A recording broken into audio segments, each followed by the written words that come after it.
After keeping it a secret for a long time, Hal Jordan, the Green Lantern, finally tells the truth about his involvement in his friend Kilowog's death.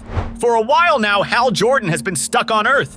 The Guardians of the Universe, who are like the bosses of the Green Lanterns, are gone, and the United Planets are in charge of the Green Lantern Corps now.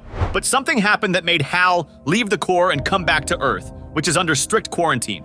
When he got back, he was amazed by how much everything had changed since he left.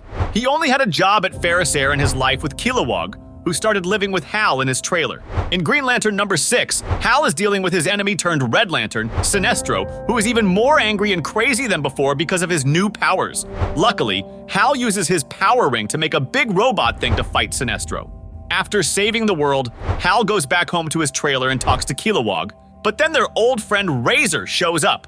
That's when Razor drops a bombshell and tells Hal that the Kilowog he's been talking to is not the real Kilowog, but just a creation. Even worse, Hal confesses that he's the reason Kilowog is gone and that he's responsible for his friend's death. In the current Green Lantern story, there are a lot of things that aren't clear.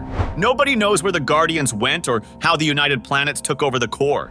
They keep talking about something bad happening on Sinestro's home planet, Karugar.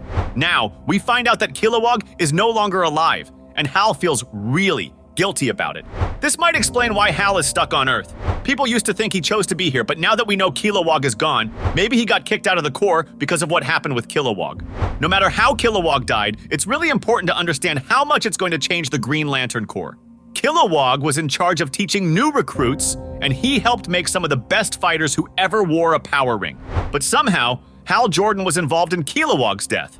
Maybe he's blaming himself for something that wasn't really anyone's fault. But if the guy who trained all the new Green Lanterns is gone, it could be why Hal is not part of the organization anymore, even though he gave so much for it. Whatever happened, Kilowog is not here anymore, and the Green Lanterns are going to miss him a lot. Don't forget to subscribe for more comics news.